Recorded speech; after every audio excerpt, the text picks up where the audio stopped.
Le Pécode rencontre le Délice.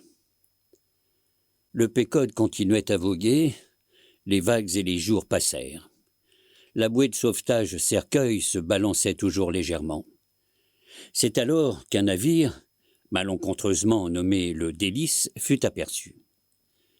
Tandis qu'il approchait, tous les yeux virent ces larges pièces de bois nommées bigues, qui, à bord de certains baleiniers, traversent le gaillard d'arrière à une hauteur de 8 ou 10 pieds et servent souvent à porter des canots avariés, dégréés ou de rechange. Sur les bigues du navire étranger, on apercevait la blanche membrure brisée et quelques planches rompues de ce qui avait été un canot. Mais on voyait maintenant à travers cette épave, comme on voit à travers le squelette blanchi, décharné et à demi désossé d'un cheval. « As-tu vu la baleine blanche ?»« Regarde !» répondit de la lisse de couronnement le capitaine aux joues creuses. Et avec sa trompette, il montra l'épave. « Tu l'as tué ?»« Le harpon qui la tuera n'est pas encore forgé, » répondit l'autre, en regardant tristement sur le pont un hamac tout gonflé que les matelots étaient en train de coudre en silence. « Pas encore forgé ?»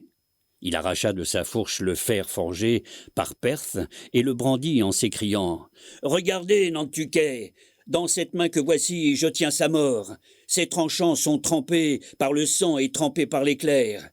Je jure de les tremper en troisième dans cet endroit chaud sous la nageoire où la baleine blanche sent le plus sa maudite vie. Alors, Dieu te garde, vieillard. Vois-tu ça ?» Et le capitaine étranger montra le hamac. « Je n'ensevelis qu'un seul des 5 hommes solides qui étaient encore vivants hier, mais qui sont morts avant la nuit. Celui-ci, je l'ensevelis, les autres ont été ensevelis vivants. Vous voguez sur leur tombe. » Puis, se tournant vers son équipage, « Êtes-vous prêts ? Placez le corps sur la lisse et soulevez le cadavre. C'est ça. Maintenant. » Oh Dieu ! Il avança vers le hamac, les mains levées. Donnez-lui la résurrection et la vie éternelle. « En avant ! Barre au vent !» cria Achab à ses hommes, vif comme l'éclair. Mais la soudaine route du Pécode ne fut pas assez rapide pour l'enlever au bruit que fit le cadavre en tombant dans la mer, ni pour échapper aux embruns volants qui baptisèrent funèbrement sa coque. Au moment où Achab s'éloignait du morne Délice, l'étrange bouée de sauvetage suspendue à l'arrière du Pécode prit un relief saisissant. « Ohé ! Regardez ! Les hommes, regardez là-bas !» cria une voix de mauvais augure dans notre sillage. « Étrangers, vous fuyez vainement nos tristes funérailles. Vous ne nous tournez le dos que pour nous montrer votre propre cercueil. » La symphonie. C'était une claire journée d'un bleu d'acier. Les espaces de l'air et de la mer étaient tout pénétrés d'azur. Mais le ciel, doucement clair et pur, avait quelque chose de féminin, tandis que la mer robuste était un mâle dont la poitrine se soulève en de puissants et lents halètements, comme Samson endormi. De ci, de là, très haut, voguaient les ailes blanches, comme la neige de petits oiseaux immaculés. Ils semblaient être les douces pensées féminines du ciel, tandis que, rôdant au sein des profondeurs, très bas, sous l'insondable bleu, les puissants léviathans, les espadons et les requins mêlaient leur nage, et ils étaient les pensées fortes, meurtrières et troubles de la mer virile. Mais les différences qui semblaient séparer la mer et le ciel n'étaient que des nuances et des ombres. En réalité, les deux éléments étaient mélangés. Seule cette connaissance spirituelle de leur sexe les partageait. Au zénith, tel un roi absolu, le soleil semblait être celui qui mariait le ciel tendre à la mer audacieuse et tourmentée, comme l'épouse à l'époux. Sur la ligne ronde de l'horizon, un léger halètement dénonçait la tendre et palpitante confiance, la crainte affectueuse avec lesquelles la timide fiancée offrait sa gorge. Tordu, noueux, ridé, hagard, ferme et inflexible, les yeux luisants comme des braises dans les cendres d'une ruine, l'inébranlable Achab se tenait debout dans la clarté du matin. Oh, enfance immortelle, innocence de l'azur, dieux invisibles jouant autour de nous, douce jeunesse de l'air et du ciel. Vous étiez indifférents aux étaux de douleur qui serraient Achab. De même, des petites filles, Marie ou Marthe, lutins aux yeux pleins de rire, jouent sans souci autour de leur vieux père avec les dernières mèches de ses cheveux pâles. Sortant de l'écoutille, Achab traversa le pont, se pencha sur la lisse et regarda son ombre qui s'enfonçait dans l'eau à mesure qu'il s'efforçait de sonder les profondeurs. Mais les douces odeurs de cet air enchanté semblaient avoir pour un moment éteint le feu qui rongeait son âme. Cet air joyeux, ce ciel aimable le caressait enfin. Le monde marâtre, si longtemps hostile et cruel, enlaçait maintenant affectueusement son cou rétif et semblait verser des larmes joyeuses sur lui, comme sur quelqu'un qui peut être sauvé et béni par l'amour dans son obstination et son égarement même. Sous son chapeau rabattu, Achab laissa tomber une larme dans la mer, et le Pacifique ne contint jamais rien de plus précieux que cette unique petite goutte d'eau. Starbuck vit le vieillard. Il remarqua comment il se penchait lourdement par-dessus bord. Il lui sembla entendre dans son propre bon cœur l'immense plainte qui sortait du centre de la sérénité environnante. Attentif à ne pas le troubler, ni à être remarqué de lui, il s'approcha cependant et resta là. Achab se retourna. « Starbuck ? Sœur ? » « Oh, Starbuck, le vent est doux, doux, et que le ciel est doux. C'est par un jour presque aussi doux que celui-ci que j'ai frappé ma première baleine. Garçon harponneur de 18 ans, il y a 40 ans de ça. 40 ans de continuelle chasse aux baleines. 40 ans de privation, de péril et d'orage. 40 ans sur la mer impitoyable.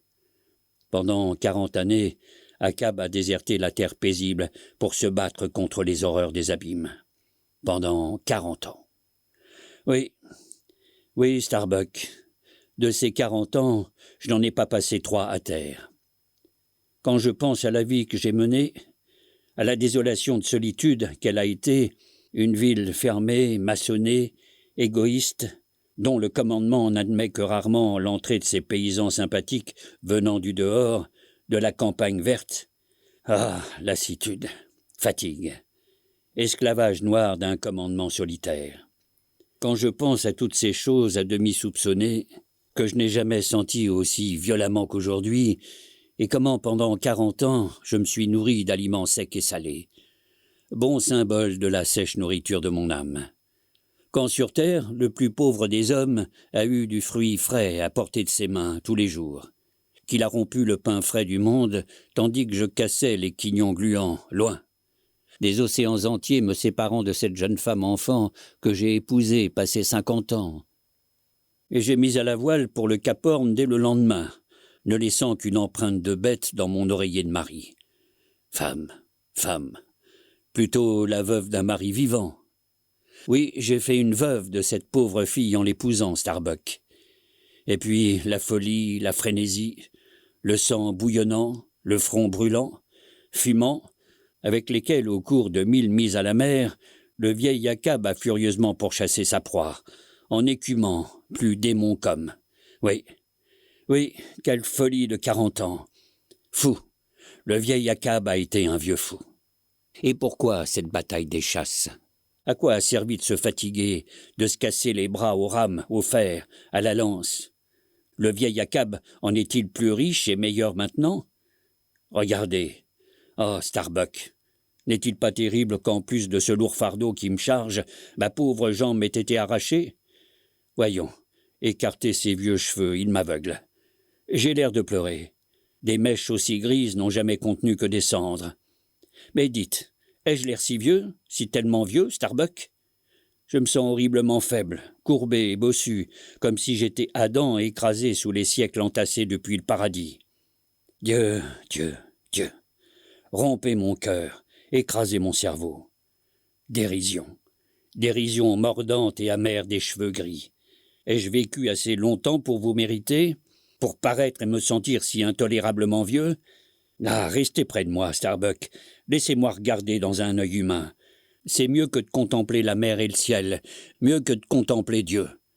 Par la verte terre, je le jure, par l'astre clair. Ce sont des lunettes magiques. Je vois ma femme et mon enfant dans ton œil, homme. Non, non, quand Achab marqué chassera Moby Dick, n'allez pas avec lui. Restez à bord. Ne mettez pas à la mer quand je le ferai. Ce danger ne sera pas le tien. Non, non, pas avec le foyer lointain que je vois dans cet œil. Oh, mon capitaine, âme noble, splendide vieux cœur malgré tout, est-il besoin que quelqu'un doive chasser ce poisson maudit? Revenez avec moi. Starbuck aussi a femme et enfants de sa tendre jeunesse, tout comme vous.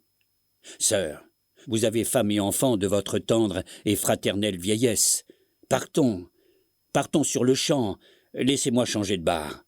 Avec quelle joie, quelle gaieté, oh mon capitaine, nous filerons notre chemin pour revoir le vieux Nantucket. Je pense, sœur, qu'ils ont des journées aussi douces et bleues que celle-ci à Nantucket.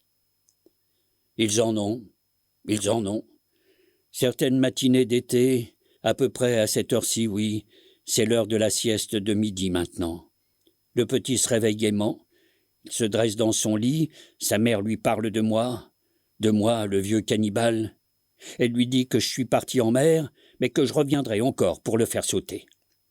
C'est ma Mary elle-même. Elle m'a promis que chaque matin le petit partirait à la colline pour être le premier à voir les voiles de son père.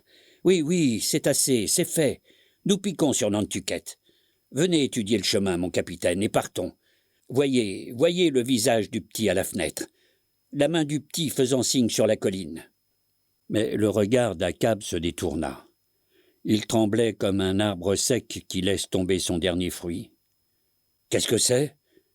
Quelle est cette chose sans nom, insondable et surnaturelle? Quel dieu sournois, quel terrible roi sans remords me commande?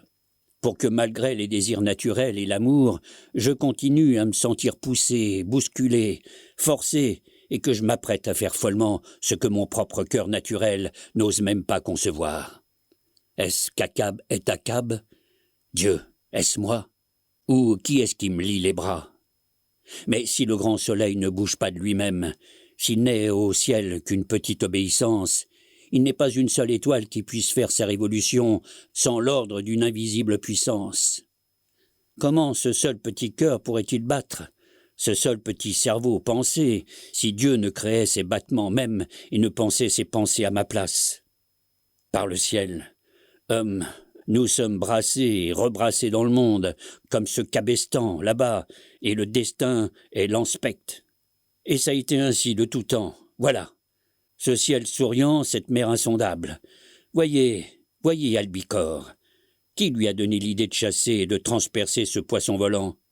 Où vont les meurtriers, hommes, qui condamnera quand le juge lui-même est cité à la barre? Mais que le vent est doux, et que le ciel est doux. L'air maintenant sent comme s'il avait passé sur un pré. Ils ont fait le foin quelque part, sur les pentes des Andes, Starbuck. Et les faucheurs dorment dans le foin fraîchement coupé. Ils dorment. Oui, nous pouvons peiner tant que nous voulons, mais il nous faut dormir, finalement dans le champ. Sommeil? Oui, et pourrir parmi la verdure, comme se rouillent les fossiles de l'an passé, jetés à terre et abandonnés dans les coupes non achevées, Starbuck. Mais blanc comme un cadavre, Starbuck, désespéré, était parti. Achab traversa le pont pour se pencher sur l'autre bord. Il tressaillit en voyant des yeux fixes se refléter dans l'eau. Fedallah, immobile, était penché, lui aussi, sur la même rambarde. La chasse. Premier jour. Cette même nuit, pendant le quart de minuit. Le vieillard, comme c'était parfois son habitude, sortit de l'écoutille sur laquelle il s'appuyait et s'en fut à son trou de pivot. Soudain, sa figure prit une expression féroce. Il renifla l'air du large, comme l'aurait fait un bon chien de bord, aux approches d'une île barbare. il déclara qu'il devait y avoir une baleine dans les environs. Bientôt, l'odeur spéciale émise parfois à longue distance par le cachalot vivant devint perceptible à tous les hommes de quart. Aucun matelot ne fut surpris. Lorsqu'après avoir consulté la boussole et le pennon, pour déterminer d'une façon aussi précise que possible la position de l'odeur, Achab fit rapidement changer la direction du navire et modifier la voilure. La science qui commandait ces mouvements se trouva justifiée à l'aube par la vue d'une longue bande de mer absolument lisse, une mer d'huile, juste dans le prolongement de la proue et semblable au milieu des risées qui l'abordaient, à la ligne polie comme du métal de quelques rapides courants sous-marins aux abords d'une embouchure. « Les vigies, au nid de pie. Appelez tout le monde. » Tapant comme un tonnerre sur le gaillard d'avant, avec les bouts de 3 anspects réunis, Dago réveilla les dormeurs comme pour le jugement dernier. Ils apparurent instantanément, semblant jaillir de l'écoutille, leurs vêtements à la main. « Que voyez-vous » cria Achab, renversant la tête en arrière pour regarder le ciel. « Rien, sœur » fut la réponse d'en haut. « Hissez les perroquets et les bonnettes, haute et basse sur les 2 bords. » Les voiles étant toutes établies, le capitaine largua le garde-corps destiné à le hisser au mât de grand cacatois, et, au bout de quelques instants, on le tirait là-haut, quand, aux 2 tiers du chemin, alors que son regard perçant scrutait l'horizon dans le vide, entre la voile de cacatois et celle du perroquet, il poussa un cri de mouette. « Elle souffle! Elle souffle! Une bosse comme une colline de neige! C'est Moby Dick !» Enflammés par le cri repris simultanément par les 3 vigies, les hommes du pont se précipitèrent au gréement afin de voir la fameuse baleine qu'ils poursuivaient depuis si longtemps. Achab avait atteint maintenant son perchoir, à quelques pieds au-dessus des autres vigies. Tashtego, debout sur la pomme du perroquet, avait la tête presque au niveau du talon d'Achab. De cette hauteur, la baleine se voyait maintenant à environ 1 mille en avant. Chaque soulèvement de la mer révélait sa haute bosse étincelante, et elle lançait régulièrement son jet silencieux dans l'air. Aux simples matelots, ce jeu semblait être un jeu silencieux, semblable à tous ceux qu'ils avaient vus auparavant dans les océans Atlantique et Indien, éclairés par la lune. « Et personne de vous ne l'avait vu avant » cria Achab aux hommes perchés tout autour de lui. « Je l'ai vu presque en même temps, sœur, que le capitaine Achab l'a vu. Et j'ai crié, dit Tashtego. Pas en même temps, non, le doublon est à moi seul. Aucun de vous n'aurait pu lever la baleine blanche le premier. Elle souffle, elle souffle, elle souffle. Encore, encore, encore, cria-t-il avec des intonations longues, lentes, méthodiques, scandées selon les prolongations graduelles du jet visible de la baleine. Elle va piquer, rentrez les bonnettes, amenez les voiles du perroquet. Parez 3 canots. Monsieur Starbuck, rappelez-vous, vous restez à bord et vous commandez le vaisseau. Oh, là-bas, timonier, l'offez gentiment. L'offez, ainsi, doucement. Homme, doucement. Voilà sa queue. Non, c'est seulement de l'eau noire. Parez les canots. Tenez-vous prêt. Tenez-vous prêt. Descendez-moi, monsieur Starbuck. Descendez-moi, vite. Plus vite. Et il glissa au pont. Elle se dirige droit sous le vent, sœur, cria Stubb. Elle s'éloigne de nous. Elle n'a pas encore pu voir le vaisseau. Silence, homme. Tenez-vous prêt au bras de tribord. La barre dessous. Brassez sous le vent. Rompez. Rompez, c'est ça, bien. Les canots. Les canots. Bientôt, toutes les embarcations, sauf celle de Starbuck, furent mises à la mer. Toutes les voiles du navire furent hissées. Toutes les rames entrèrent en jeu et les baleinières, celles d'Achab en tête, filèrent rapidement du côté du vent. Une pâle lueur de mort luisait dans les yeux creux de Fedallah. Une grimace hideuse tordait sa bouche. Telles de silencieuses coquilles de nautile, les légères étraves fendaient la mer. Mais il leur fallut du temps pour atteindre l'ennemi. À mesure qu'elles en approchaient, l'océan se faisait encore plus lisse. Il semblait avoir étendu un tapis sur ses vagues. Il était comme un pré à midi, tant il s'étalait avec sérénité. Enfin, le chasseur haletant fut si près de la proie, apparemment sans méfiance, que sa bosse étincelante apparut tout entière, glissant sur la mer comme une île continuellement sertie dans un cercle tourbillonnant d'écume verte, très fine, comme laineuse. Achab put voir l'immense réseau de rides de la tête, là-bas, devant. Très loin devant elle, sur les eaux semblables à un tapis turc, tombait l'étincelante ombre blanche du grand front laiteux. Et derrière elle, avec un bouillonnement grondant, les eaux d'un bleu mordoré coulaient dans le vallon ondulant de son sillage. De chaque côté s'élevaient des bulles étincelantes et dansantes, mais elles éclataient aussitôt, sous des milliers de pattes de beaux oiseaux qui rasaient doucement l'eau, entremêlant leurs vols courbes. Semblable au mât de pavillon se dressant sur la coque peinte d'un navire, la hampe haute, mais brisée, d'une lance récente, sortait du dos de la baleine blanche, et parfois un des oiseaux légers de l'essaim, qui planait comme un dais sur l'animal, se posait silencieusement sur cette perche et s'y balançait, les longues plumes de sa queue flottant comme des banderoles. Une joie tranquille, la grande douceur du repos dans la vitesse, entourait la baleine nageant. Jupiter, taureau blanc fuyant à la nage, avec Europe, ravie, accrochée à ses cornes gracieuses, regardant la jeune fille de côté avec ses beaux yeux, tout en filant avec une vitesse enchantée vers la couche nuptiale de Crète, ne surpassait pas en grande et suprême majesté la glorieuse baleine blanche nageant comme une divinité. En harmonie avec la houle divisée de chaque côte d'elle, la baleine était tout charme et séduction. Il n'est pas étonnant que certains pêcheurs, ineffablement ravis et attirés par toute cette sérénité, se soient risqués à l'attaquer, pour vite découvrir fatalement que cette paix n'était que l'enveloppe d'ouragan. Calme, néanmoins d'un calme attirant, ô baleine, tu apparais devant les yeux de ceux qui te voient pour la première fois sur les flots, quel que soit le nombre d'hommes que tu aies déjà trompés et tués. Ainsi donc, à travers la sereine tranquillité de la mer tropicale, parmi les vagues qui applaudissaient dans un ravissement extrême, Moby Dick avançait toujours, cachant son terrible corps immergé et la hideur de sa mâchoire tordue. Mais bientôt la partie cachée de son corps sortit de l'eau. Pendant une seconde, toute cette masse de marbre s'élança comme une arche, pareille au pont naturel de Virginie, puis, balançant en signe d'avertissement les bannières de sa queue, le dieu magnifique se releva, plongea et disparut. Planant sur place et frôlant l'eau de leurs ailes, les blancs oiseaux de mer s'attardèrent sur le lac agité qu'ils laissaient. Les avirons droits, les pagaies baissés et les écoutes larguées, les trois baleinières flottaient paisiblement, attendant en silence la réapparition de Moby Dick. « Elle en a pour 1 heure, dit Achab, planté debout à l'arrière de son canot. Et il regarda par-delà l'endroit où la baleine avait piqué, les espaces pâles et bleus du côté sous le vent.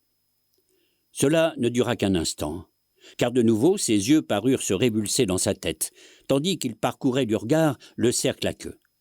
Maintenant la brise fraîchissait, la mer commençait à gonfler. « Les oiseaux! Les oiseaux !» cria Tashtego. En rang comme des hérons, prenant leur vol, les oiseaux blancs volaient tous maintenant vers le canot d'Achab. Lorsqu'ils en furent à quelques mètres, ils se mirent à tournoyer au-dessus de l'eau, en poussant de joyeux cris d'attente. Leur vue était plus perçante que celle de l'homme. Achab ne pouvait encore découvrir aucun indice sur la mer. Mais soudain, comme il plongeait son regard dans les profondeurs, il vit remonter des abîmes, avec une merveilleuse vitesse, une tache blanche vivante qui, d'abord, n'était pas plus grosse qu'une belette, mais qui grandit en montant jusqu'au moment où elle se retourna, et alors apparurent distinctement 2 rangées de dents crochues, d'une blancheur éblouissante, flottant au-dessus d'un fond invisible. C'était la bouche ouverte de Moby Dick et sa mâchoire tordue. Sa vaste masse ombreuse se confondait encore avec le bleu de la mer. La bouche étincelante bâillait juste sous le canot comme la porte ouverte d'un tombeau de marbre. D'un coup de côté, avec l'aviron de queue, Achab fit virer l'embarcation pour l'écarter de cette apparition.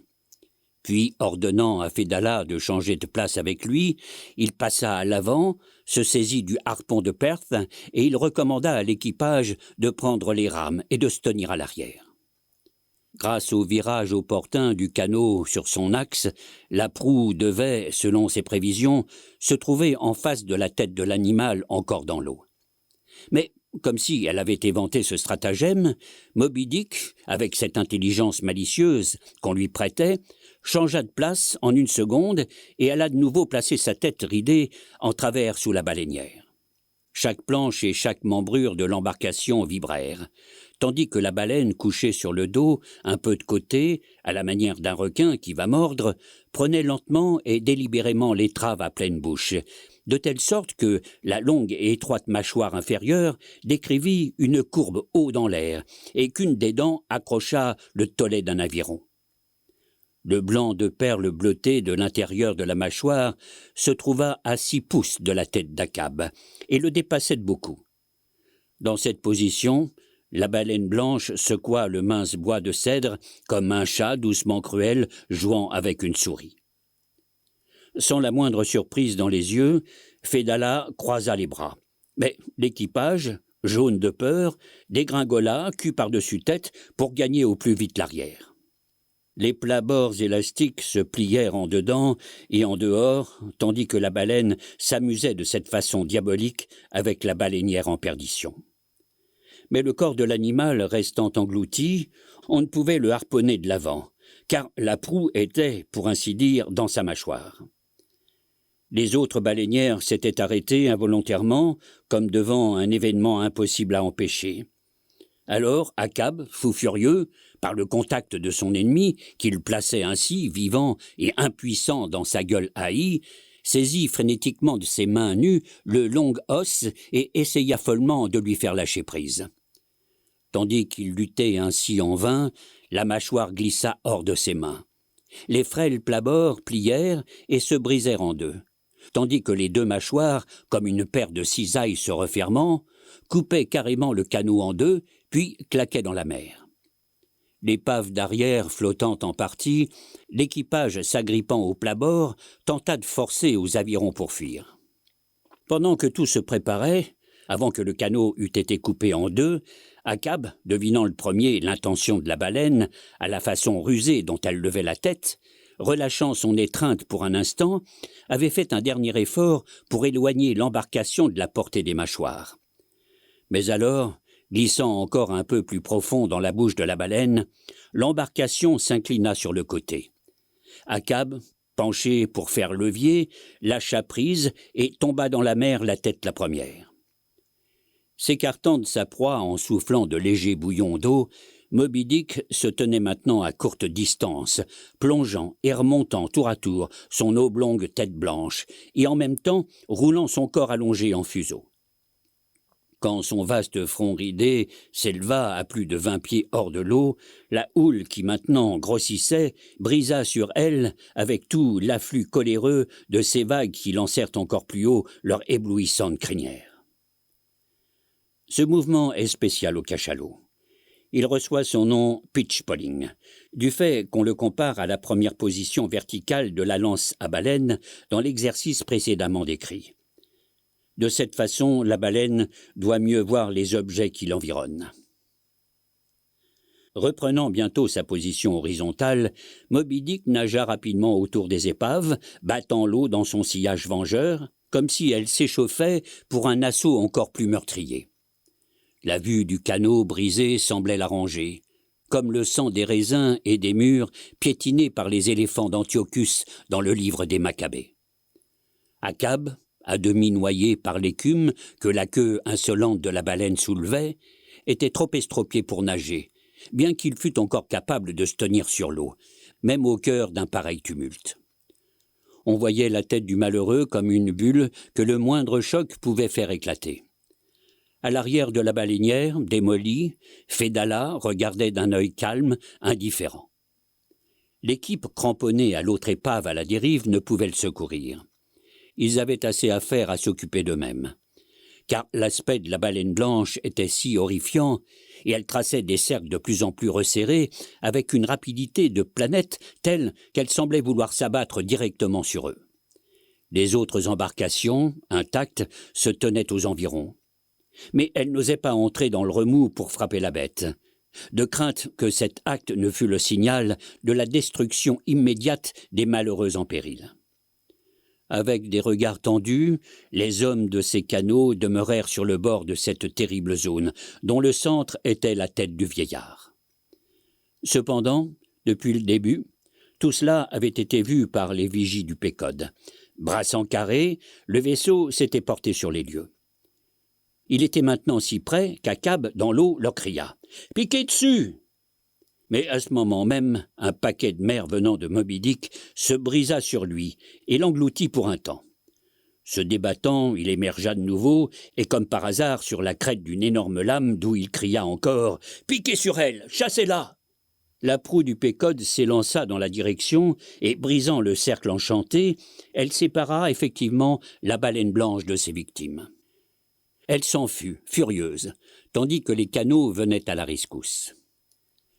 Allé dans le canot de Stubb, Akab, les yeux injectés de sang, la saumure séchant dans ses rides, à bout de force, sentit son énergie l'abandonner. Il céda au destin de son corps, et, pour un temps, demeura comme évanoui au fond du canot, comme quelqu'un qui vient d'être renversé par un troupeau d'éléphants. Du plus profond de lui montaient des plaintes sans nom, pareilles aux soupirs désolés que le vent arrache aux ravins des montagnes. Mais, en raison même de son intensité, son inconscience fut de courte durée. Ainsi, parfois, dans les grands cœurs, pendant l'espace d'un instant, la somme des petites souffrances éparses sur la vie des hommes plus faibles se condense et s'accumule en une seule grande douleur.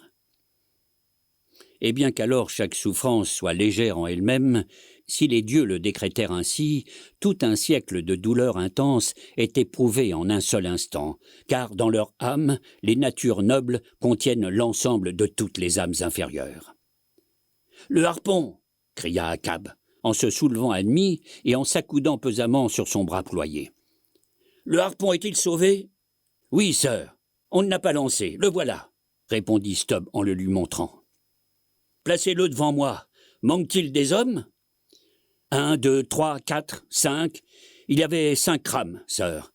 Et voici 5 hommes. »« C'est bien ça. Aidez-moi, homme. Je veux me mettre debout. Ainsi, comme cela, je la vois. Là. Là. Elle va toujours du côté sous le vent. Quel jet bondissant. Levez vos mains de dessus moi. La sève éternelle monte dans les eaux d'Akab de nouveau. Mettez la voile. Sortez les rames. La barre. Il arrive souvent, quand un canot est brisé, que son équipage recueilli par un autre canot l'aide dans sa manœuvre, et la chasse continue avec ce qu'on nomme des rames doubles. Il en était ainsi maintenant. Mais la force doublée du canot ne semblait pas pouvoir lutter avec la force augmentée de la baleine. Elle semblait avoir triplé chacune de ses nageoires. Elle filait à une vitesse qui pouvait prolonger indéfiniment la chasse et sans espoir, car nul équipage ne pouvait espérer faire durer plus longtemps un effort et une tension sans nul répit à la rame. C'est déjà à peine tolérable dans les moments très courts. Le vaisseau lui-même, comme il arrive parfois, offrait le meilleur moyen de reprendre maintenant la chasse. Les canots se ralliaient sur lui. Ils furent bientôt fixés aux poulies, puis les 2 parties de l'épave, ayant été mises en sûreté, le tout fut hissé. Dépliant très haut ses voiles et les allongeant des 2 côtés avec des folles boulines, comme les ailes d'un albatros, le Pécode se précipita dans le sillage sous le vent de Moby Dick. Aux intervalles connus, le jet spasmodique étincelant de la baleine fut signalé par les vigies. Lorsqu'on annonça qu'elle venait de plonger, Akab marqua l'heure, puis, arpentant le pont, la montre de l'habitacle à la main, il fit entendre sa voix sitôt que la dernière seconde du temps prévu eut expiré. « À présent, à qui le doublon ? La voyez-vous » Et la réponse fut « Non, sœur ». Aussitôt, il donna l'ordre qu'on le hissât à son perchoir. La journée se passa de cette manière, avec Akab tantôt immobile et perché, et tantôt arpentant sans répit les planches du pont. Tandis qu'il marchait ainsi, n'ouvrant la bouche que pour héler les vigies, ou pour commander de hisser encore une voile au plus haut ou d'étendre davantage une autre, tout en déambulant, À chaque tour, il passait à côté de son propre canot brisé, qu'on avait laissé choir sur le gaillard d'arrière, et qui s'y trouvait renversé, l'avant rompu et l'arrière fracassé. Finalement, il s'arrêta devant et, comme parfois, dans un ciel surchargé et s'amoncelle de nouveaux amas de nuages, de nouvelles ombres s'étendirent sur le visage du vieillard. Stubb le vit s'arrêter. Et peut-être avec l'intention de montrer son propre courage intact, et aussi, sans doute, pour donner de lui une bonne opinion à son capitaine, il avança et s'exclama en regardant l'épave. « L'âne a refusé le chardon.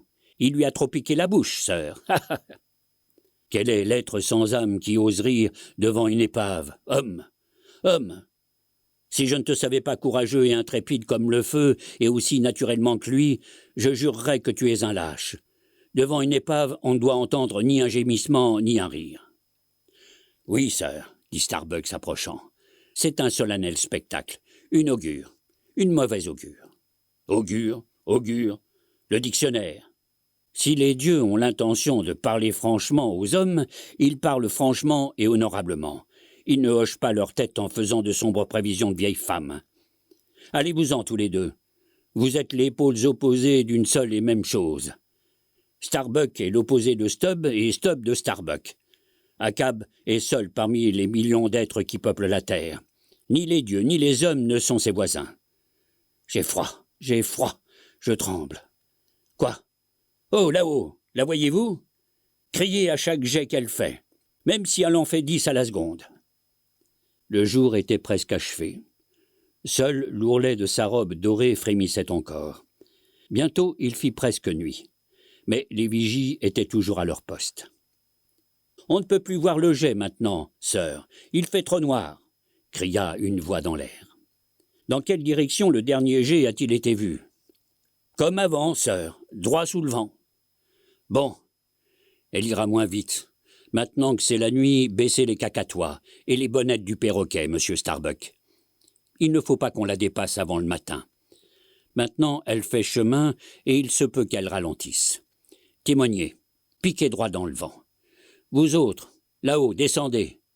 Monsieur Stubb, envoyez un nouvel homme à la tête du mât de misaine et veillez à ce qu'elle soit équipée jusqu'au matin. » Puis, s'avançant vers le doublon du grand mât, « Mes hommes, cet or est à moi, car je l'ai gagné.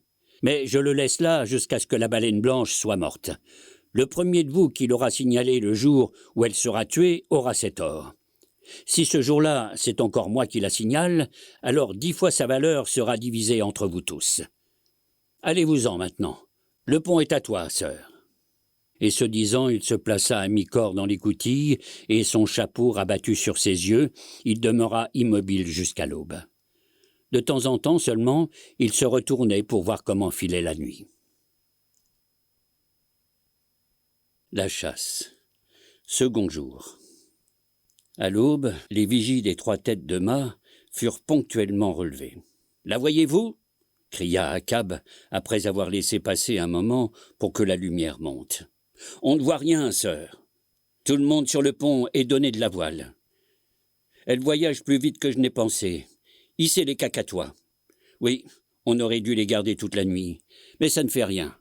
Ce n'est là qu'un répit pour reprendre de l'élan. » Qu'il soit dit en passant ici que cette poursuite opiniâtre d'une baleine particulière, continuée du jour dans la nuit et de la nuit au jour, n'est pas chose sans précédent dans la pêcherie des mers du Sud.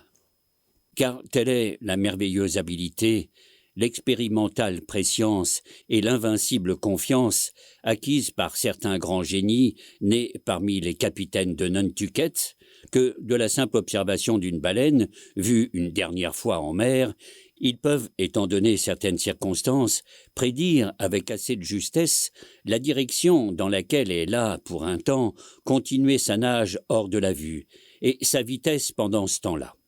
Dans ce cas, en quelque sorte comme le pilote qui va perdre de vue la côte dont il connaît la ligne générale et où il désire toucher de nouveau, mais à un point plus lointain, et qui, de sa boussole, prend la direction du cap encore visible, afin de trouver plus sûrement le cap invisible qu'il touchera par la suite, le pêcheur à la baleine pour boussole. Car après avoir été poursuivi et soigneusement repéré pendant plusieurs heures de jour, Quand la nuit l'a effacé, son sillage futur dans l'obscurité est presque aussi nettement établi dans l'esprit sagace du chasseur que la côte l'est pour le pilote. De sorte que pour ce chasseur merveilleusement habile, le proverbial éphémère d'une chose écrite sur l'eau n'existe pas. Un sillage est presque aussi digne de confiance que s'il était tracé sur la terre ferme.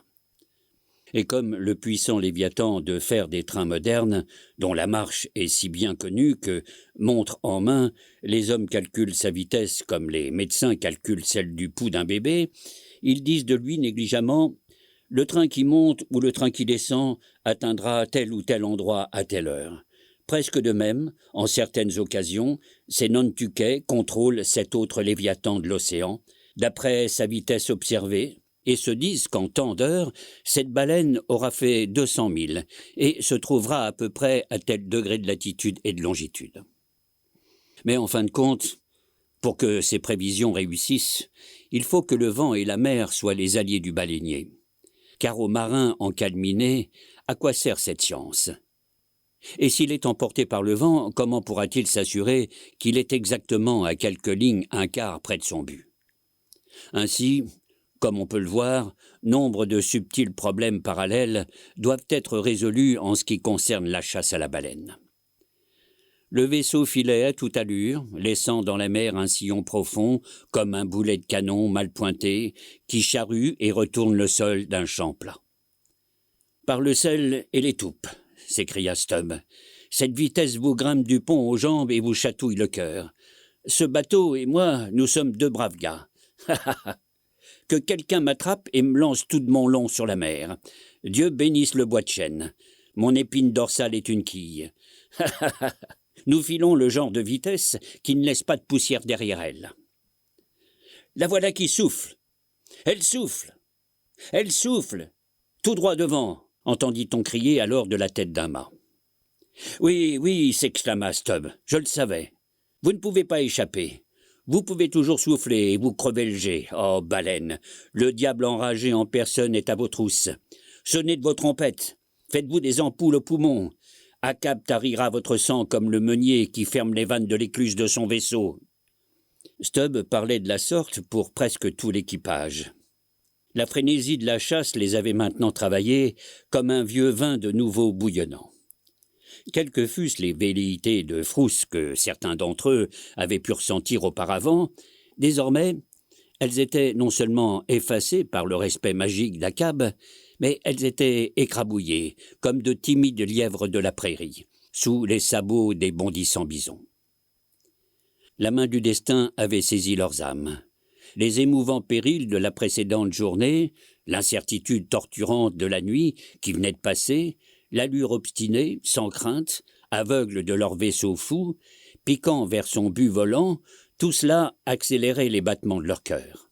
Le vent qui gonflait leur voile à plein ventre et faisait nager le vaisseau comme s'il était poussé par des bras aussi invisibles qu'irrésistibles, tout était comme les manifestations symboliques de la divine volonté qui les asservissait à sa course. Ils étaient un seul homme, non pas 30, comme le vaisseau qui les contenait. Tous étaient faits de choses différentes, chêne, érable, pin, goudron et chanvre, toutes se combinant néanmoins entre elles pour ne former qu'une unique coque lancée sur son chemin, équilibrée et dirigée par la longue quille centrale. Les individualités différentes de l'équipage, le courage de cet homme, les craintes de cet autre, toutes les variétés humaines se trouvaient soudées en une seule, et tous étaient dirigés sur le but fatal vers lequel Achab, leur unique seigneur et maître, tendait. Le gréement vivait. Les têtes de mât, comme les sommets de hauts palmiers, étaient touffus de bras et de jambes. Agrippés d'une main à un espar, certains tendaient l'autre main en avant avec des mouvements d'impatience. D'autres, protégeant leurs yeux de la vive lumière, étaient plantés très haut, au bout des vergues, balançantes. Chaque éparse supportait son plein d'hommes, prêts et mûrs pour leur destin. Ah, comme dans ce bleu infini, ils s'efforçaient encore à atteindre l'instrument peut-être destiné à les détruire. « Pourquoi ne criez-vous pas, si vous la voyez ?» demanda Achab, quelques minutes après le premier cri, dans le silence. « Hissez-moi, homme, vous vous trompez. » Moby Dick ne lance pas comme ça un seul jet pour aussitôt disparaître. Et c'est exact. Dans leur ardeur, les hommes avaient pris pour le jet de la baleine quelque chose d'autre, comme il allait être prouvé. Car à peine Achab eut-il atteint son perchoir, à peine sa corde fut-il amarrée à la cheville du pont, qu'il donna le ton à l'orchestre qui fit vibrer l'air comme la décharge d'une salve de fusil. Le triomphal hurrah de 30 poumons solides retentit lorsque, bien plus près de l'endroit du jet imaginaire, à moins d'1 mille de distance, apparut Moby Dick. Et ce n'était pas par des jets calmes et indolents, ni par le paisible jaillissement de cette mystérieuse fontaine de sa tête que Moby Dick révélait maintenant sa présence, mais par l'infini merveilleux phénomène de la brèche. Remontant de tout son élan des plus grandes profondeurs, le cachalot saute ainsi tout entier dans l'air pur et, entassant une montagne d'écume étincelante, montre sa position à une distance de 7000 et plus. Dans ces moments, la colère des vagues déchirées qu'il secoue semble être sa crinière. Souvent, la brèche est un acte de défi. « La voici qui brèche !» fit le cri général. Quand dans son incommensurable bravade, la baleine blanche s'élança, tel un saumon vers le ciel. Si subitement vue dans la plaine bleue de la mer et apparaissant en relief contre la marge encore plus bleue du ciel, l'écume qu'elle levait pour l'instant étincelait et brûlait les yeux d'une façon intolérable, comme un glacier. Sa lumineuse intensité première s'atténuant, il en restait comme la pâle brume d'une averse d'avant l'orage. « Oui, fais ta dernière brèche au soleil, Moby Dick !» cria Achab. « Ton heure est venue et ton harpon est prêt. En bas tous, sauf un homme à l'avant. Les canots, tenez-vous prêts. » Méprisant les fastidieuses échelles de corde de haubans, les hommes, comme des étoiles filantes, glissaient au pont par les étais et les drisses isolées. Tandis qu'Achab, le plus rapidement qu'il pouvait, descendait de son perchoir. « En mer !» cria-t-il, dès qu'il eut atteint son canot. Un de rechange, apparié l'après-midi précédent. « Starbuck, le navire est à toi. N'approche pas trop près des canots, mais reste assez près quand même. En mer, tous !» Comme pour les frapper d'une vive terreur, avec maintenant l'intention d'attaquer la première, Moby Dick faisait front et fonçait sur les 3 équipages. Le canot d'Achab était au centre, et encourageant ses hommes avec des vivats, il leur disait de la prendre en pleine tête, c'est-à-dire de ramer droit sur son front. C'est une manœuvre assez fréquente, car lorsque les chasseurs sont assez près de la baleine, cela peut les mettre hors de sa vue oblique et éviter ainsi l'attaque qu'elle prépare. Mais avant que cette limite fût atteinte, et tandis que les 3 canots étaient encore aussi visibles que les 3 mâts du vaisseau, se fouettant à une furieuse vitesse, presque pour ainsi dire dans un clin d'œil, elle s'élança la gueule ouverte et la queue battante parmi les canots, provoquant une effroyable mêlée de toutes parts. Et sans aucun souci des harpons lancés de chaque baleinière, elle ne semblait n'avoir qu'une seule idée, celle d'écraser tout le bordé des canots. Adroitement manœuvrés et sans cesse pivotant, comme des chevaux de combat bien dressés, les canots l'évitèrent une première fois de la simple épaisseur d'une planche. Pendant ce temps, le cri surnaturel d'Achab dominait tous les autres cris. Finalement, avec ses évolutions embrouillées, la baleine blanche, croisant et recroisant, emmêla de 1000 manières les 3 lignes, qui, à présent, étaient attachées à elle. Ces lignes se raccourcissant, attiraient les 3 canots vers les fers plantés dans la baleine, pendant qu'elle prenait du champ comme pour se ramasser et attaquer de nouveau plus terriblement. Saisissant cette occasion, Achab commença par donner de la ligne. Puis, il se mit à la rentrer rapidement en la secouant, espérant ainsi la dénouer de tous ses nœuds. Quand soudain apparut un spectacle plus sauvage que la gueule des requins. Tordus et brisés, emmêlés en fagots dans les terribles nœuds des lignes, les harpons et les lances perdues avec tous leurs crocs et leurs barbelures vinrent frapper sur les plabords du canot d'Achab. Il n'y avait plus qu'une chose à faire. Il prit son coutelas de mer et il trancha rapidement de tous les côtés dans cet entremêlement de rayons d'acier. Il tira un peu de ligne, la tendit à l'homme de l'avant et, par 2 fois, tranchant le câble sur le plat-bord, il fit tomber ce fagot d'acier dans la mer. De nouveau, tout rentra dans l'ordre. À cet instant, la baleine blanche se roula subitement parmi l'enchevêtrement des autres lignes, et, sans qu'on puisse l'empêcher, elle tira irrésistiblement les 2 autres baleinières plus exposées, de Stubb et de Flask, vers sa queue. Elle abattit celle-ci d'un seul coup sur les canots qui roulaient comme 2 épaves sur une plage battue par les vagues. Puis, plongeant dans la mer, elle s'enfonça dans un maelstrom bouillonnant sur lequel, un moment, les débris de cèdre odorant du naufrage dansèrent en rond comme la noix de muscade râpée dans un bol de punch vivement battu. Tandis que les 2 équipages tournoyaient encore dans les eaux, cherchant à s'accrocher aux barils de sauvetage roulants, aux rames et autres garnitures flottantes, tandis que le petit Flasque de guingois montait et descendait comme une fiole vide, lançant ses jambes en l'air pour éviter les mâchoires des requins, et que Stubb hurlait qu'on vienne le ramasser à la louche, et tandis que la ligne du vieillard, maintenant coupée, lui permettait de venir jusque dans le gouffre pour sauver ce qu'il pouvait dans cet enchevêtrement de 1000 périls, et que le bateau d'Achab, jusqu'ici indemne, semblait tirer le ciel par des fils invisibles, telle une flèche, jaillissant de la mer, la baleine blanche le frappa de son large front et l'envoya tourner dans les airs. Il retomba dans la mer sans dessus-dessous. Achab et ses hommes s'en dégagèrent comme des phoques sortant d'une caverne au bord de la mer. La baleine changea de direction quand elle retomba elle aussi, et elle arriva involontairement très près de ce massacre de barques qu'elle avait fait. Le dos tourné vers les épaves, elle resta un instant, tâtonnant lentement avec sa queue de part et d'autre, et chaque fois qu'une rame, un bout de planche, le moindre éclat ou miette des canots la touchait, aussitôt sa queue se levait et frappait la mer par le travers. Mais bientôt, comme assurée que pour le moment sa tâche était finie, elle poussa son front ridé à travers l'océan, et tirant derrière elle les lignes emmêlées, elle continua sa course sous le vent, d'une allure paisible de voyageur. Le navire aux aguets, ayant assisté à toute la bataille, arriva à la rescousse. Mettant un canot à la mer, il recueillit les marins qui flottaient, les barils, les rames, tout ce qu'il put atteindre, et les déposa sur le pont. Épaules, poignets, chevilles foulées, contusions livides, harpons et lances tordues, rames et planches brisées. Tout y était. Mais aucun mal mortel, ni même sérieux, ne semblait avoir atteint quelqu'un. Comme Fedallah, le jour d'avant, Achab fut découvert en train de s'accrocher de toutes ses forces à la moitié de sa baleinière brisée, qui offrait un assez bon appui, et il ne semblait pas si épuisé que le jour d'avant.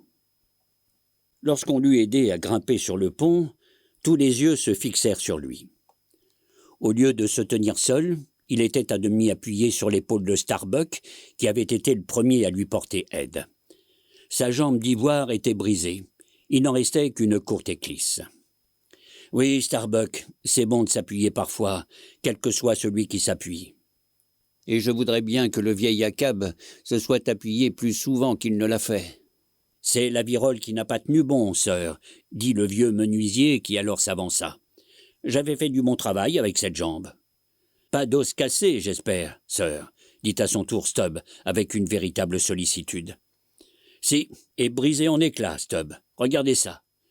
Mais même avec un os cassé, le vieil Achab est intact. Et pourtant, cet os mort faisait autant partie de mon corps que tous mes os vivants.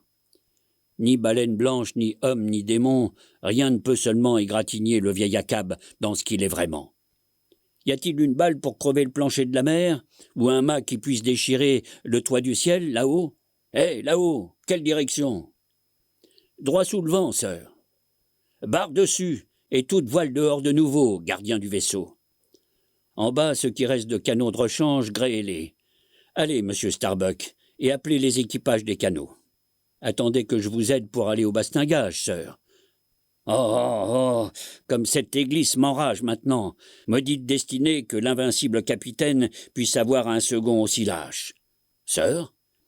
Mon corps, homme, pas toi. Donne-moi quelque chose pour me servir de canne. Là, cette lance brisée peut aller. Faites l'appel des hommes. Je suis sûr que je ne l'ai pas encore vu. Par le ciel, ça ne peut être. Il manque? Vite, appelez-les tous. Mais ce que craignait le vieil homme était vrai. On ne voyait pas le Parsi. « Le Parsi !» cria Stubb. « Il a dû être enlevé. » « La peste noire vous étrangle, courez partout, en haut, en bas, à la cabine, au château. Trouvez-le. Il n'a pas été enlevé. » Mais bientôt l'équipage retourna, on ne trouva le Parsi nulle part. « Ouais, sir, dit Stubb. Il a été pris dans les nœuds de votre ligne. Il me semble que je l'ai vu partir. » « Ma ligne? La mienne? Parti? Parti? Que veut dire ce petit mot?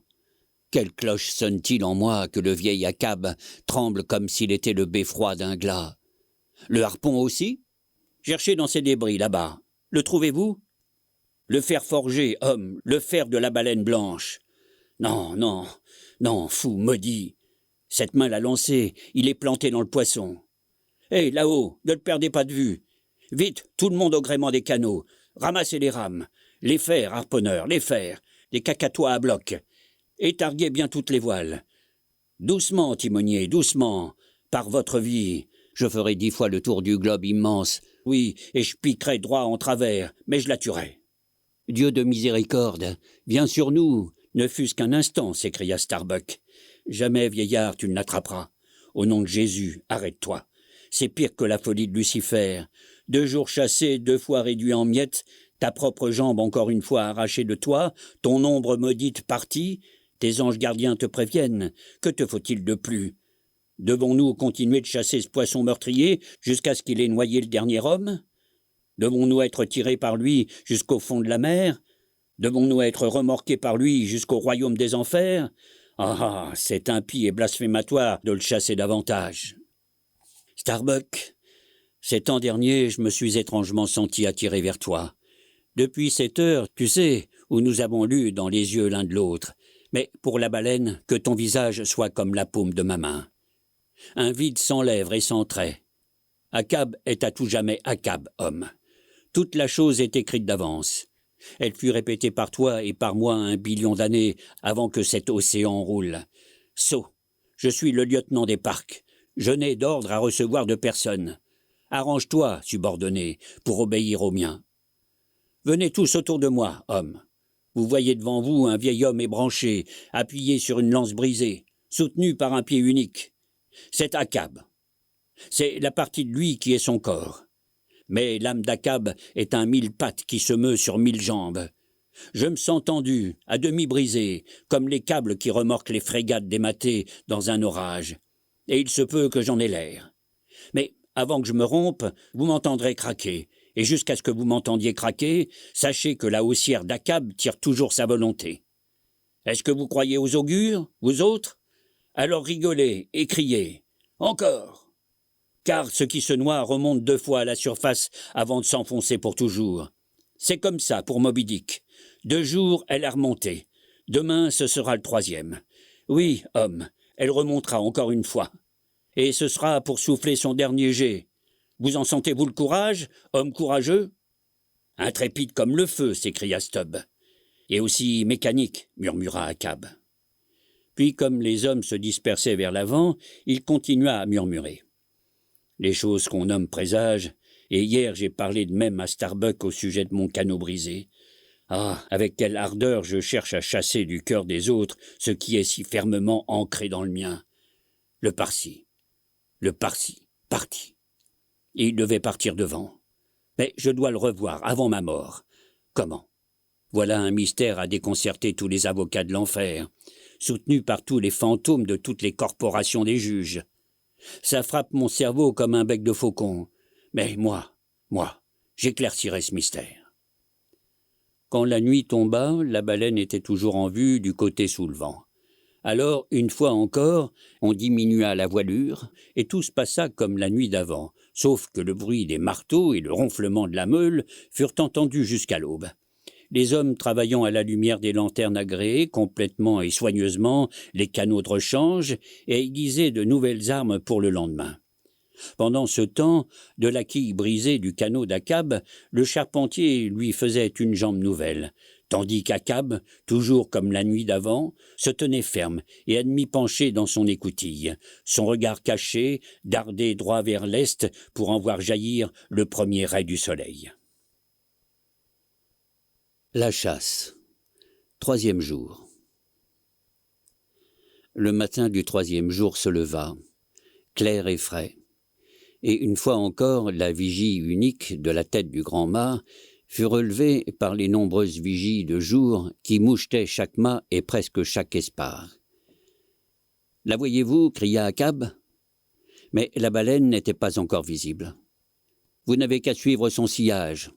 Il est infaillible. C'est tout. Va toujours, timonier, comme tu le fais et comme tu l'as fait. Quelle belle journée encore.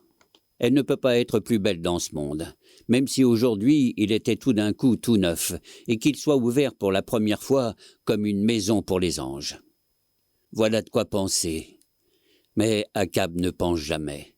Il ne fait que sentir, sentir. Et c'est assez pour l'homme. Penser est de l'audace. Dieu seul a ce droit et privilège. Penser est ou devrait être un rafraîchissement ou un calmant. Et nos pauvres cœurs palpitent, et nos pauvres cerveaux battent trop pour ça. Cependant, quelquefois, j'ai pensé que mon cerveau était très calme, glacé. Tout ce vieux crâne craque comme un verre dont le contenu devient de la glace et le brise. Et néanmoins, mes cheveux poussent en ce moment même, et la chaleur doit les faire pousser. Mais non. C'est seulement comme cette espèce d'herbe vulgaire qui pousse n'importe où entre les fissures terreuses de la glace du Groenland ou dans le cratère du Vésuve. Comme les vents fous soufflent sur ces herbes, ils cinglent mes cheveux autour de ma tête comme les lambeaux de toile qui claquent dans les voilures déchirées. Un sale vent qui a sans doute passé déjà à travers les corridors et les cellules des prisons et des salles d'hôpital. Et maintenant qu'il les a balayés, il vient souffler ici aussi avec son air innocent. Pouah, il est infect. Si j'étais le vent, je ne soufflerais plus sur un monde aussi mauvais et aussi misérable. Je me cacherais quelque part dans une cave et j'y resterais. Et pourtant, c'est une chose noble et héroïque que le vent. Qui l'a jamais conquis? Dans chaque combat, il a le dernier mot et le plus amer. Courez dessus tête baissée et vous ne faites que le traverser. Ah, un vent lâche qui frappe les hommes nus, mais qui refuse de recevoir un seul coup. Achab lui-même est plus courageux, plus noble que ça. Si seulement le vent avait un corps, mais toutes les choses qui exaspèrent et outragent l'homme n'ont pas de corps matériel, mais un grand corps spirituel. Il a là une nuance très spéciale, très maligne. Ah, combien maligne. Et cependant, je le répète une fois de plus, et à présent je le jure, il y a quelque chose de tout glorieux et gracieux dans le vent. Ces tièdes vents alizés qui soufflent calmement dans les cieux clairs, ces vents vigoureusement doux et qui ne dévient point malgré les puissants tournoiements des plus mauvais courants de la mer, et les plus puissants Mississippi de la terre, et qui ne savent finalement où aller après s'être tant tordus. Par les pôles éternels, ces vents alizés poussent droitement mon navire vers son but. Des vents semblables aussi droits et aussi forts poussent la quille de mon âme devant eux. Allons-y. Hé, là-haut, que voyez-vous? Rien, sœur. Rien? Et c'est bientôt midi? Personne ne veut donc du doublon? Voyez le soleil. Oui, ça doit être ce que je pense. Je l'ai dépassé. Comment ai-je pu prendre l'avantage? Oui, c'est elle qui me donne la chasse maintenant. Ce n'est pas moi, c'est elle. Ça, c'est mauvais. Aussi, j'aurais dû m'en douter. Fou, les lignes, les harpons qu'elle emporte la retiennent. C'est elle qui me donne la chasse maintenant. Oui, je l'ai dépassée hier soir. Demi-tour, descendez tout le monde, sauf la vigie régulière. Équipez les bras de vergue. Dirigé comme il l'était, le Pécode prit le vent un peu de flanc et se mit à barater la crème blanche de son propre sillage. « Pour la gueule béante, il va maintenant contre vent », murmura Starbuck pour lui-même, tandis qu'il enroulait le grand bras nouvellement hissé sur la rampe. « Que Dieu nous sauve! Je sens déjà mes os mouillés dans moi, et de dedans il mouille ma chair. J'ai idée que je désobéis à Dieu en lui obéissant. »« Hissez-moi !» cria Achab s'avançant vers le panier de chanvre. « Nous la trouverons vite. »« Oui, sœur. » Et immédiatement, Starbuck obéit à l'ordre d'Achab, qui, une fois encore, se balança dans les airs. Toute une heure passa. Élargi comme l'or battu pendant des siècles et des siècles, le temps lui-même retenait sa respiration dans une attente vivante. Enfin, à 3/4 au vent, Achab découvrit de nouveau le jet, et à l'instant, des 3 têtes de mât, 3 cris s'élevèrent, comme lancés par des vagues de feu. « Je t'affronte de nouveau, cette 3e fois, Moby Dick. Hé, là, au pont, brassez plus fort, donnez toute la voile dans le point du vent. Elle est encore trop loin pour mettre à la mer. Monsieur Starbuck, les voiles tremblent. Surveillez l'homme de barre avec une trique. Ça va. Elle va vite et il faut que je descende. Mais je donne d'abord d'ici un bon coup d'œil à la mer. J'ai encore le temps. Un vieux spectacle et cependant si nouveau en quelque sorte. Oui, et pas changé d'un iota depuis que je l'ai vu pour la première fois, étant gamin des dunes de sable de Nantucket. La même mer pour Noé et pour moi. Il y a une petite averse du côté au vent. Les beaux côtés sous le vent, ils doivent mener quelque part, à quelque chose de plus glorieux que les palmiers. Du côté sous le vent, la baleine blanche va de ce côté. Alors, regardons du côté au vent, la direction la meilleure et la plus amère. Adieu. Adieu, adieu, vieille tête de mât. Qu'est-ce qu'il y a là? Sévère. Oui, de minuscules mousses dans ces fentes de bois. Il n'y a point de cette verdure sur la tête d'Achab. Voilà la différence entre la vieillesse de l'homme et celle de la matière. Mais oui, vieux mât, nous vieillissons ensemble, et nos corps sont encore solides, n'est-ce pas, vieux vaisseau? Oui, il manque une jambe, c'est tout. Par le ciel, ce bois mort a du monde une meilleure part que ma chair vivante. C'est sûr. J'ai connu des vaisseaux faits avec des arbres morts qui survivaient à des vies d'hommes taillés dans la meilleure étoffe de vie. Qu'a-t-il dit, mon Parsi, mon pilote? Qu'il partirait toujours devant moi? Et que je devrais le revoir? Mais où? Aurais-je des yeux pour voir au fond de la mer, en supposant que j'en descende les escaliers sans fin? Toute la nuit, j'ai filé en m'éloignant de lui, quel que soit l'endroit où il s'est englouti. Oui, comme beaucoup d'autres, tu as dit la triste vérité en ce qui te concernait. Oh, Parsi, mais pour Achab, la balle de ton fusil était visée trop court. Adieu. Vigie, gardez l'œil sur la baleine pendant mon absence. Nous parlerons demain. Non, cette nuit, lorsque la baleine blanche sera couchée là, attachée par la tête et par la queue. Il ordonna qu'on le descende, et regardant toujours autour de lui, il fut descendu doucement jusqu'au pont à travers l'air bleu. En leur temps, les baleinières furent mises à la mer. Mais lorsque, debout à l'arrière de son canot, Achab fut sur le point de descendre, il fit signe à son second, qui, sur le pont, tenait une des cordes de la poulie, et lui ordonna de s'arrêter. « Starbuck, sœur, pour la 3e fois, le vaisseau de mon âme reprend ce voyage, Starbuck. Oui, sœur, tu l'auras voulu.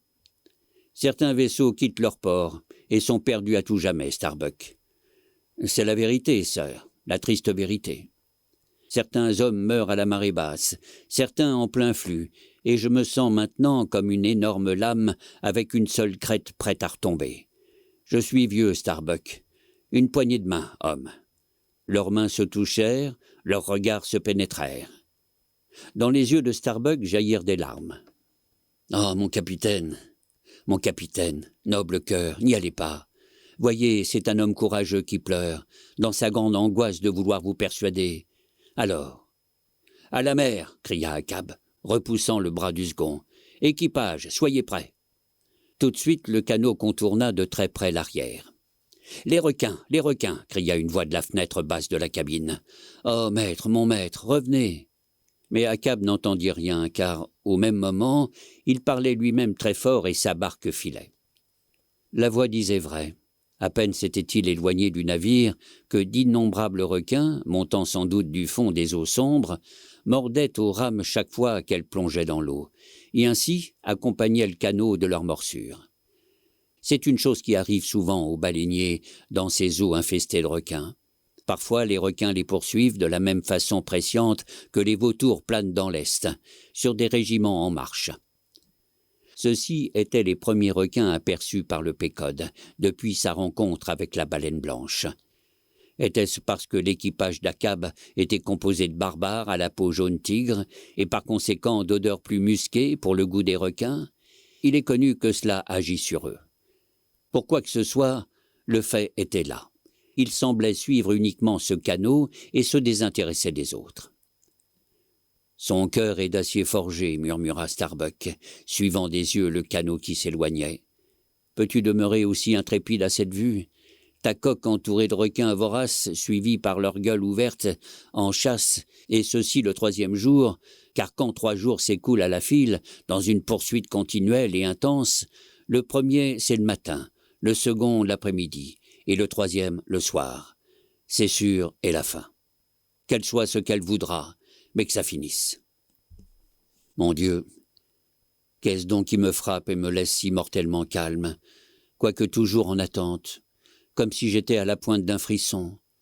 Les choses de l'avenir flottent devant moi comme des formes vides et des squelettes. Tout le passé est devenu fantôme. Mary, ma fille, tu t'évanouis en pâle lueur derrière moi.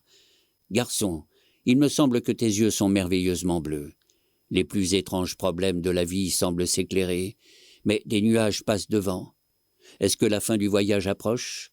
Mes jambes sont aussi faibles que si j'avais marché toute la journée. Sens ton cœur, bat-il encore ? Remue-toi, Starbuck. Éloigne-toi. Remue, remue, parle tout haut. Hé, là-haut, les vigies. Voyez-vous la main de mon garçon sur la colline ? Ah, je deviens fou. Là-haut, hé, ne perdez pas les baleinières de vue et repérez bien la baleine. Ah, encore, chassez ce faucon. Voyez, il donne des coups de bec, il déchire les girouettes, il fonce sur le drapeau rouge. Ah, il s'envole avec. Où est le vieux maintenant ? Vois-tu ce spectacle ? Oh, Achab, tremble, tremble. Les canots s'étaient à peine éloignés que, par un signal des vigies, un bras dirigé vers le bas, Achab sut que la baleine avait plongé. Mais ayant décidé de rester près d'elle à sa prochaine remontée, il continua son chemin, un peu par-côté par rapport au navire. L'équipage, comme enchanté, gardait un silence profond, tandis que les vagues droitement abordées martelaient et remartelaient le pont de la barque. « Enfoncez, enfoncez vos clous. Oh, vagues, enfoncez-les jusqu'à la tête. Vous ne faites que frapper sur une chose sans couvercle. Je ne peux avoir ni corbillard ni cercueil. Le chanvre seul peut me tuer. Ha !» Subitement, les eaux alentour se gonflèrent lentement, en formant de larges cercles. Puis elles se soulevèrent rapidement, comme si elles glissaient sur les flancs d'un banc de glace submergé en train de remonter rapidement à la surface. On entendit comme un grondement sous-marin, et tous les hommes de l'équipage retenaient leur respiration quand, couverte de lignes emmêlées, de harpons et de lances, une vaste forme s'élança d'un long saut oblique hors de la mer. Enveloppée d'un mince voile flottant de brouillard, elle plana une seconde dans l'air irisé, puis retomba lourdement dans l'océan. Projetée à 30 pieds dans les airs, les eaux étincelèrent alors comme des gerbes de fontaine, puis retombèrent, brisées, en une pluie de flocons, laissant la surface tourbillonnante comme crémeuse de lait nouveau, autour du tronc marmoréen de la baleine. « En avant !» cria Achab aux rumeurs, et les embarcations s'élancèrent à l'attaque. Mais enragé par les fers de la veille qui lui mordaient le dedans du corps, Moby Dick semblait possédé par tous les anges déchus tombés du ciel, jadis. Les longs rangs de tendons soudés qui s'élançaient sous la peau transparente de son large front blanc semblaient être noués ensemble, quand, tête première, elle arriva battant de la queue parmi les canots. Une fois encore, elle les sépara brutalement, éparpillant les fers et les lances des embarcations des 2 seconds, et défonçant un côté de la partie supérieure de leur proue. Mais elle laissa l'embarcation d'Achab presque intacte. Tandis que Dago et Kikeg bouchaient les avaries et tandis que la baleine s'éloignait d'eux en se retournant, elle montra un de ses flancs tout entier et comme elle les dépassait de nouveau en coups de flèche, un cri s'éleva. Lié au dos du poisson, ligoté dans les emmêlements des lignes de la veille, on aperçut le corps à demi déchiqueté du Parsi. Son vêtement noir était en loques et ses yeux exorbités étaient tournés en plein sur le vieil Achab. Le harpon lui tomba des mains. « Tu m'as eu, fit-il d'un souffle court. Et voilà, Parsi, je te revois. Oui, et tu vas devant. Et ça alors, c'est le corbillard que tu as annoncé. mais je t'attends à la dernière lettre de ta parole. Où est le deuxième corbillard? Allons, second, au vaisseau. Allez-vous-en. Vos canaux ne servent plus à rien maintenant. Allez les réparer si vous pouvez le faire vite et revenez ici. Sinon, il est suffisant qu'Akab meure. Ah si, homme, le premier que je vois sauter de ce canot où je suis, je le harponne. Vous n'êtes pas des hommes.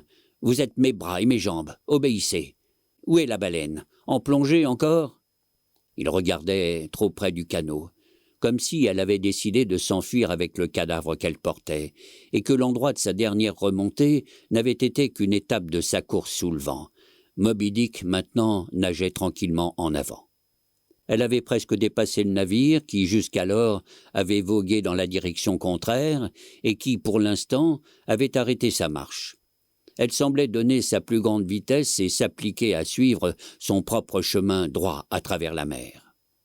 « Oh, Akab !» cria Starbuck. « Il n'est pas trop tard, même maintenant, le 3e jour, pour renoncer.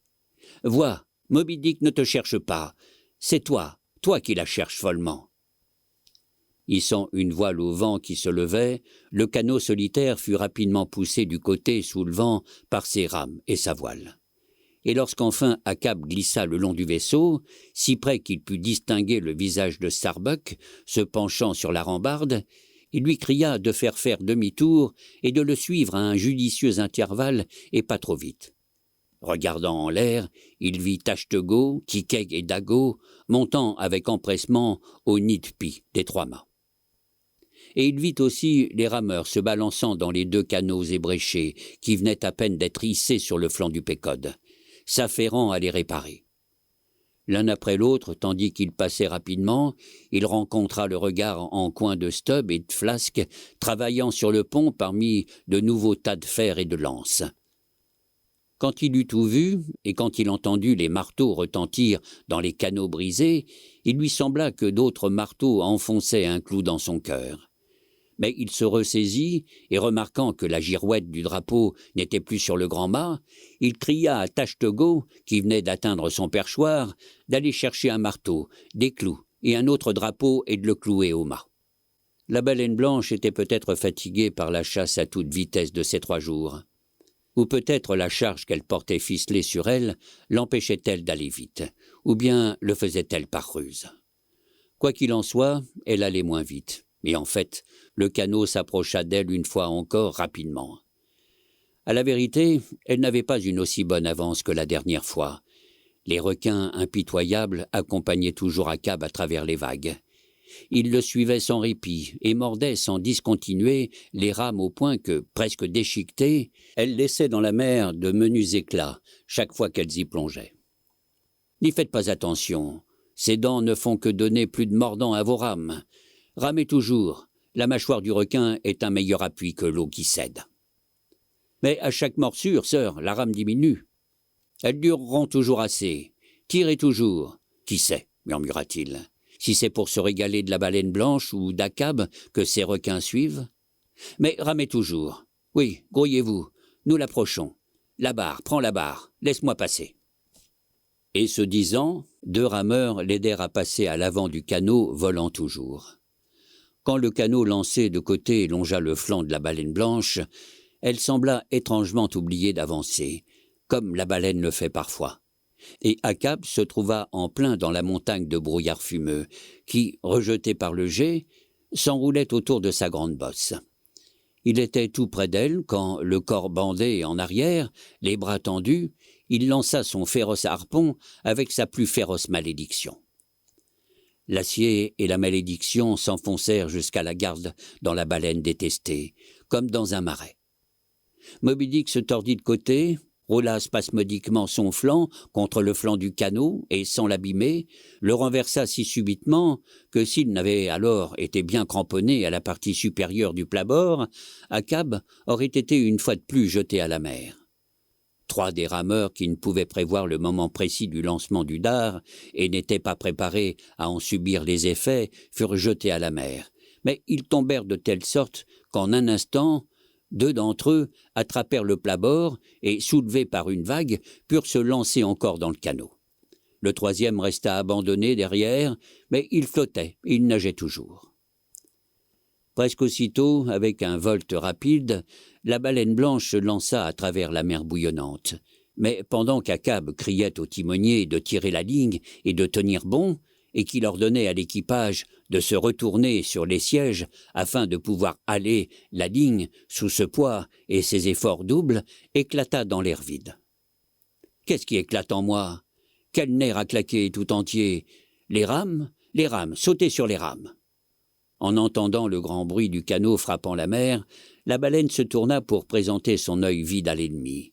Mais dans ce mouvement, apercevant la masse noire du vaisseau qui approchait, et sans doute voyant en lui la source de toutes ses persécutions, le prenant peut-être pour un ennemi plus grand et plus noble, elle chargea subitement sur sa proue approchante, claquant ses mâchoires parmi l'étincelante écume.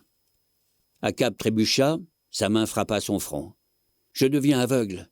Mais étendez-vous devant moi, que je puisse encore trouver mon chemin en tâtonnant. Est-ce la nuit ?»« La baleine, le vaisseau !» crièrent les rameurs effrayés. « Ô rame, apaise-toi jusque dans tes profondeurs, ô mer, pour qu'avant qu'il ne soit trop tard à jamais, Akab puisse une toute dernière fois, faire son affaire.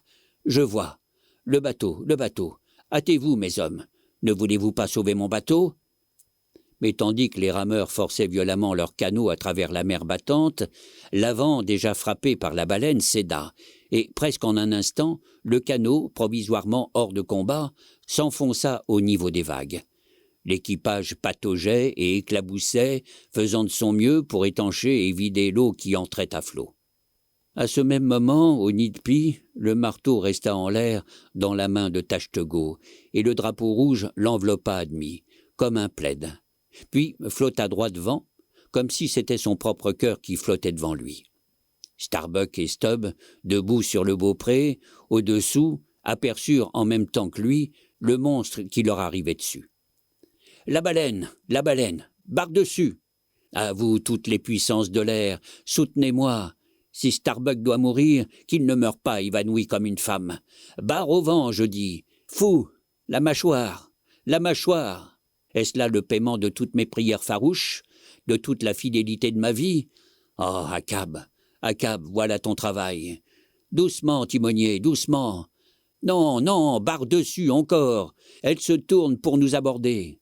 Ah, son front impitoyable se lance sur quelqu'un à qui le devoir commande de rester ferme. Mon Dieu, soyez maintenant à mes côtés. Non, ne soyez pas à mes côtés, mais au-dessous de moi. Qui que vous soyez, si vous voulez aider Stubb à présent. Car Stubb aussi est planté ici. Je me fous de toi, baleine, je me fous de toi.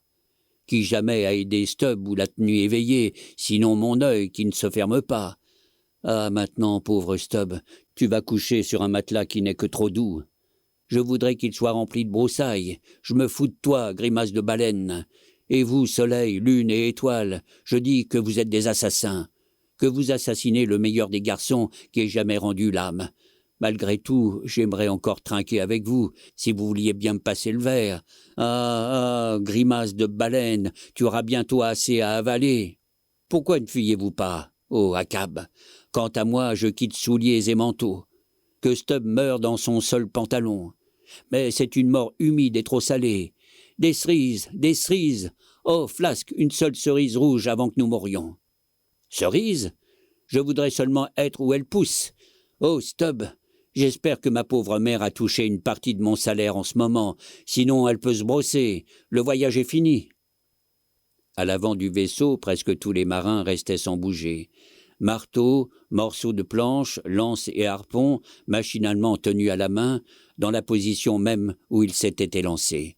Médusés, ils regardaient la baleine qui, de part et d'autre, agitant sa tête prédestinée, jetait une large bande d'écume en demi-cercle devant elle. Elle était le jugement dernier et la vengeance de la foudre et la malice éternelle. Un homme mortel ne pouvait rien contre elle. Le solide bélier blanc de son front frappa l'avant par tribord, renversant hommes, planches et mâts. Quelques-uns tombèrent à plat sur leur visage. Dans la mâture, les têtes des harponneurs furent secouées sur leurs coups de taureau. Par la brèche, ils entendirent les eaux s'engouffrer comme des torrents de montagne dans une crevasse. « Le vaisseau, le corbillard, le second corbillard !» s'écria Akab du canot. « le corbillard de bois américain. Plongeant sous le vaisseau qui s'enfonçait, la baleine fila en frémissant le long de la quille. Puis, se ravisant sous l'eau, elle s'élança de nouveau rapidement à la surface et très loin, de l'autre bord, mais à quelques mètres du canot d'Akab, elle s'immobilisa. Je me détourne du soleil. Qu'est-ce que je fais, Tashtego? Fais-moi entendre ton marteau. Ah, 3 harpons non rendus, carène non brisée, coque fracassée par Dieu seul, front ferme, barre hautaine, éperou pointé vers le pôle. Mort glorieuse, vaisseau. Dois-tu donc périr et sans moi? Suis-je privé de la dernière vanité du plus quelconque des capitaines naufragés? Ah, mort solitaire après ma vie solitaire. Ah, maintenant je sens que ma plus totale grandeur est dans ma plus haute douleur. Oh, des plus lointains horizons, déversez-vous maintenant, intrépides vagues de toute ma vie passée, et gonflez cette unique vague de ma mort. Je roule vers toi, ô baleine, massacre de tout, mais qui ne gagne rien. Jusqu'au bout, je lutterai avec toi, du cœur de l'enfer, je te frapperai. Dans la haine, je te crache mon dernier souffle, engloutis en une seule fois tous les cercueils et tous les corbillards, puissent ni l'un ni l'autre ne peuvent être miens. Que je sois écartelé en te chassant et attaché à toi, baleine maudite. Tiens, je te donne ma lance. Le harpon fut lancé, la baleine frappée s'élança. Avec une rapidité de flamme, la ligne coula dans la coulisse, se coinça. Akab se pencha pour la démêler, et il la démêla. Mais le rouleau volant l'attrapa par le cou, et si silencieusement que par les Turcs qui étranglent leurs victimes, il fut emporté du canot avant même que l'équipage s'en aperçût. L'instant d'après, le lourd épissoir en forme d'œil du bout de la ligne s'envola de la cuve vide, renversa un rameur et, frappant la mer, disparut dans ses profondeurs. Un moment, l'équipage pétrifié ne bougea pas, puis il se retourna. Le vaisseau, grand Dieu, où est le vaisseau? Alors, à travers les vagues, ils virent son long fantôme s'évanouissant comme dans les brouillards de la fée Morgane. Ces 3 mâts, seuls hors de l'eau, tandis que cloués par leur entêtement ou par une sorte de fidélité à leur perchoir hautain, les harponneurs païens gardaient leur vigie dans l'engloutissement même. Des cercles concentriques saisirent le canot solitaire et tout son équipage. Chaque rame qui flottait, chaque lance, animée et inanimée, se mirent à tourner en une onde qui emporta hors de vue la plus petite épave du Pécode. Une dernière vague recouvrit la tête de l'Indien du grand mât, ne laissant que quelques pieds de mât encore visibles avec toute la longueur du drapeau qui ondula paisiblement par une ironique coïncidence. Un bras rouge et un marteau sortirent de la mer, et le bras clouait de plus en plus fermement le drapeau à l'espar qui s'enfonçait. Un de ces faucons de mer qui, de son gîte naturel, là-haut, dans les étoiles, avait suivi toute la chose, vint donner des coups de bec dans le drapeau que clouait toujours Tashtego. Et l'aile large et frémissante de l'oiseau se trouva un instant entre le marteau et le mât. Et dans son dernier effort, le sauvage englouti cloua l'oiseau du ciel au cri d'archange.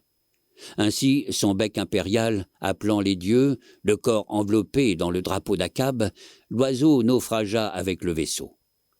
Satan ne voulait pas s'engloutir dans les enfers sans arracher du ciel un morceau de vie. Maintenant, les petits oiseaux voletaient en criant sur le gouffre encore ouvert. Une écume blanche et morne battit contre ses roides parois, puis tout s'égalisa, et le grand linceul de la mer se mit à rouler comme il roulait il y a 5000 ans. Épilogue. Et moi seul j'échappais pour venir te le dire. Job. Le drame est achevé. Quel est donc celui qui s'avance maintenant? Moi. Parce qu'il y eut un survivant au naufrage. Après la disparition du Parsi, ce fut moi que le destin désigna pour prendre la place de l'homme de l'avant dans le canot d'Akab. Lui prit la place du disparu. Le dernier jour, je fus un de ces 3 hommes qui furent jetés hors du canot ballottant, et celui qui demeura en arrière. Flottant alors à l'écart de tout ce qui suivit, mais voyant toute la scène, je fus lentement attiré par la succion du gouffre où s'engloutissait le bateau. Lorsque je l'atteignis, il était devenu comme un étang laiteux. Alors, nouvelle iction, je me suis mis à tourner et tourner, approchant toujours plus de la bulle noire du centre, comme d'un bouton des cieux. Au moment où j'y arrivais, elle éclata et remontant avec une grande force, le cercueil boué de sauvetage s'élança de la mer, retomba et flotta près de moi. Soutenu par ce cercueil pendant un jour et une nuit entière, je flottais sur l'océan qui grondait doucement comme un chant funèbre. Les requins, paisibles, glissaient à mes côtés avec des gueules verrouillées. Les sauvages faucons de mer planaient au-dessus de moi avec leur bec au fourreau. Le second jour, une voile se dressa, s'approcha et me repêcha enfin. C'était l'errante Rachel. Retournant en arrière pour chercher toujours ses enfants perdus, elle ne recueillit qu'un autre orphelin.